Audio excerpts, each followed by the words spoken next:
Hello and welcome to the video. Today I'm going to be taking a look at transient processing, and I'm going to be trying to show you how it's such a quick and simple thing that can make such a drastic difference to your sound, and also why it's sometimes left to the side and forgotten about when there's all these other techniques that we can use instead. The reason I'm making the video is because in my last video, The Sounds of 21 Pilots, I was doing some transient processing, and I think people could notice that it was making a big difference, but they didn't even know what transient processing was or that it's available to them. So in this video, I'm going to be showing you some different transient processors, some of which are free. You can download them in the description of this video, and I'm going to be taking sort of a detailed look at all the way from the basics to a little bit more advanced stuff, all to do with transient processing, with loads of audio demos and whatnots. So without further delay, let's get straight into it. So I'm inside the project now, and just going back to basics for 30 seconds for anyone that doesn't know what any of this is about. A transient, when we're talking about music production, is the short change in sound level at the start of a sample. This could be the start of a kick drum,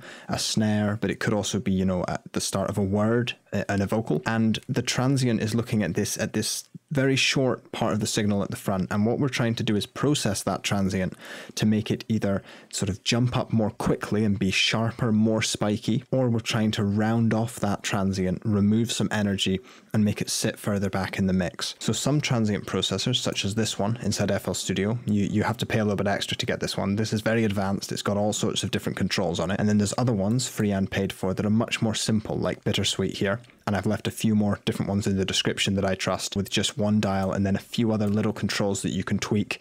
So they kind of change in complexity depending on which one you're using, but they all try to achieve the same thing. I'm going to start by soloing the kick drum, but the effect of transient processing becomes more apparent when you actually play it with everything else.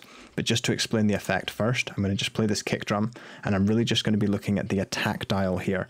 Look at the graph and listen, and you'll see and hear that more energy is being added to the start of the sample as I turn the dial to the right, and more energy is being taken away as I turn the dial to the left.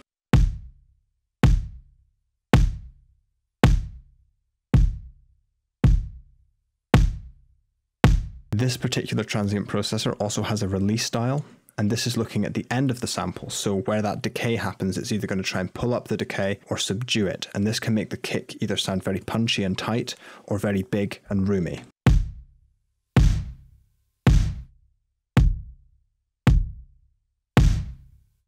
And if I play it along with the rest of the drums and the bass, you'll hear that this really makes a big difference. It can make the kick sound very 3D and close to you, or it can make the kick really sit back in the mix and groove with the bass line in a completely different way. So let's just experiment here. More attack. Less.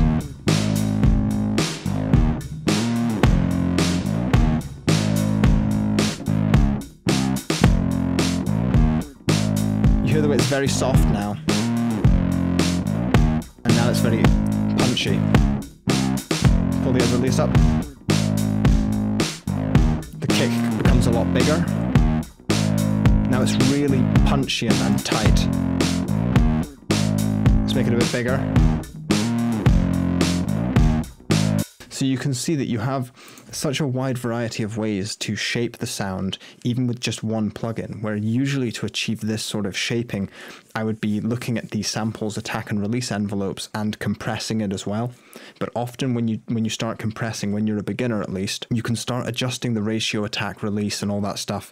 And sometimes you just don't get the result you want, or it takes a long time, and you kind of go down this rabbit hole of tweaking endlessly without really getting the result you want. Whereas sometimes just, you know, finding a transient processor and just tweaking one dial can get it really close to the sort of sound you want. But like I said, this isn't just for kick drums, this can be used on anything. So for instance, if I go to this room mic that I have, which I showed how to create in the last video, it's basically just some reverb to simulate a room mic. If I open up a transient processor here, I can adjust the release to make this reverb really big and ambient, or I can adjust the release to make it a lot tighter. So if I play the reverb just on its own, sounds like this. And reverb works, you know, the decays. So those decays, I can either pull those up using the release, which will make the sound, which will make that ambience a lot bigger, or I can cut the release away to make it a much more clean sound. So let's play it with everything together, because you really hear the result. Really tight reverb.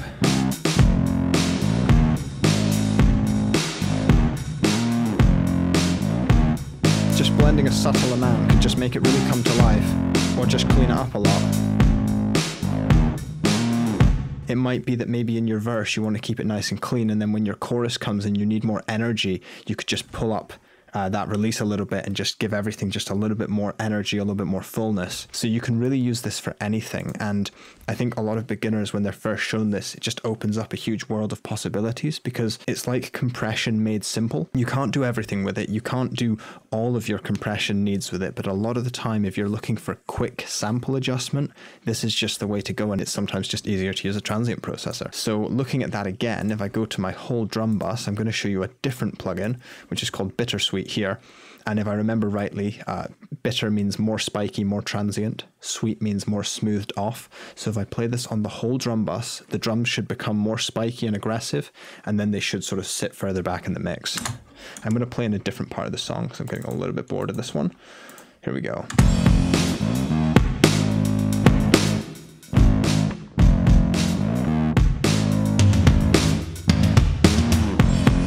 That's a really big change, especially on that snare. If you just listen to the snare especially, huge, it becomes really, really sort of pokey.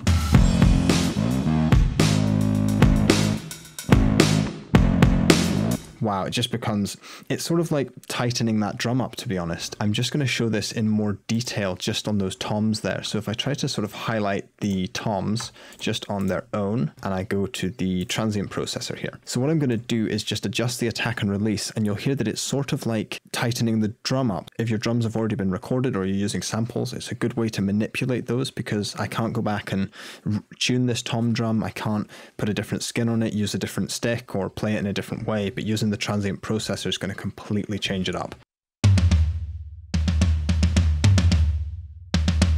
So the attack does a little bit, but the release makes the biggest difference.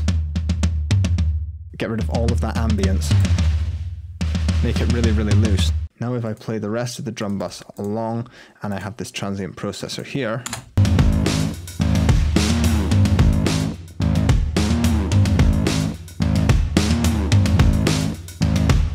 you can really start making the whole sound larger than life, especially with those toms, just adjusting the ambience at the end of the sample. Now the next thing I want to show you it for is something that I've been experimenting with whilst recording guitar, but this bass line is a good example of it too. Now when Ewan recorded this bass, it's really clean. There are these occasional little finger slides, and I don't mean sort of note slides. You'll just notice that in between some of the notes, the fingers just slide to go to the next position. Now I personally like this, but if you take a listen just around this section here, it is pretty clean, but some people that just drives them insane, whereas other people, they want to actually make the most of it and boost the level. So if you use the transient processing, you can almost act like a gate to remove these, or you can act like volume automation to push them up. So naturally I'd be looking at the release of this sound. So if I take the release down, they'll pretty much disappear entirely. And if I increase the release, it's going to exaggerate those. And sometimes when you get those slides with that tube distortion, it just sounds really tubey and just great, to be honest, and just adds a lot of that human element, which makes the whole track just sound better. Which I don't mind at all, but some people are going to want to get rid of that entirely. It just depends what kind of producer you are, how tight you like your edits to be, and I just wanted to show that it can really be used for just about anything. I'm going to quickly go back to the kick drum now, just to explain a few of the other options available on this particular plugin, just to show that some of these are a little bit more advanced than just looking at the transient. So basically, the transient processor here has the attack and release. I've sort of explained those. The only other things are these curves. So the curves can be very gentle or very sharp and steep. Depending on the sample you want, you might want that attack curve to just react in a different way. The next thing is really the split frequency. So the split frequency and the split balance work together. So if I press this button, it's going to open up the signal flow. So the signal goes in, then there's the split frequency. So some of the signal is low passed, and this low passed energy is allowed to go through, not affected by the transient processing, and then it's adjusted at the end. The high passed energy goes through transient processing and saturation. If I just open up an EQ, you have the high band, which is going to be sort of all of these frequencies that get through the higher end, the low band, this gets through unaffected by the transient processing. And then at the end, you have the split balance where you can adjust the ratio or amounts of the high versus the low signal. Let's go back to this. So if I set my split frequency to 150 Hertz or so, 150 Hertz, then I turn my split balance to 100% dry. All I'm going to hear are the frequencies below 150 Hertz. There will be a bit of a roll off though. So we're just getting that low end. Now if I turn the split balance to 100% wet, we'll hear the high end with none of that low end. So the kick is incredibly thin and it's missing the low end. The reason the split frequency is here is because you often don't want that really low subby energy to be spiked up and down very quickly in a mix. Sometimes you do, but usually you want that to be quite safe, steady, consistent, and maybe the top end of the kick, like the beater and the skin, you're okay to mess that around, and you can make that stereo, you can make it very transient, but you don't necessarily want the low end to react the same way. So setting a split frequency means that you can have the top end be really spiky and aggressive, whereas keeping the low end nice and safe. So let's just adjust these here. So now I'm going to add some more attack, and the attack is only being added to the high end. If I move this down, the attack starts being added to the low end as well, and eventually all the way to the top. So now that I've set those two, the next thing's the drive. So this is sort of some saturation. And what this can do is, again, not just mess up the sound with saturation, but the saturation itself affects the transients. So if you add quite a lot of attack to a sound, adding some drive can smooth out that attack so that it doesn't feel so clicky and so quote-unquote digital. So that's just straight up distortion, but it also sounds smoother in shape. Now what you might notice is that my input is slightly more quiet than my output, just ever so slightly, so I can pull the gain down slightly on the output, and this means that when I bypass the plugin, I can be a little bit more accurate in deciding which one I prefer. Often when adjusting snares, I find that the output can start getting dramatically louder, so some people prefer to just pip down the gain a little bit on the output, so that when you bypass, you can have an honest opinion about which is correct. Often, if it's louder, you're just going to feel that it's better. I know a lot of people know that, but it's easy to add up a whole heap of processing, and then by the end of it, 10 dB's been added, and I wouldn't be able to tell you which one actually sounded better until you play them back at the same volume. So just bear that in mind. Also, shout outs to ImageLine for having this signal flowchart so easily laid out and just available right here, because knowing that the saturation happens after the transient processing and only to the high pass signal, it can just save you time when you can see it like this. Some people just like to get stuck in and adjust the dials. Sometimes I like to know what's actually going on under the hood of a plugin, so that's really great there. Anyway, I won't use up too much more of your time, but I just really wanted to show that technique, especially to the beginners out there, just to let you know that it's another great option. It doesn't look complicated, it's often not very flashy, but compared to spending 20 minutes scratching your head when looking at a compressor, when you're brand new, the first couple of weeks or months, you will understand all of that compression stuff in time, and one day you'll probably be able to make it work exactly the way you want.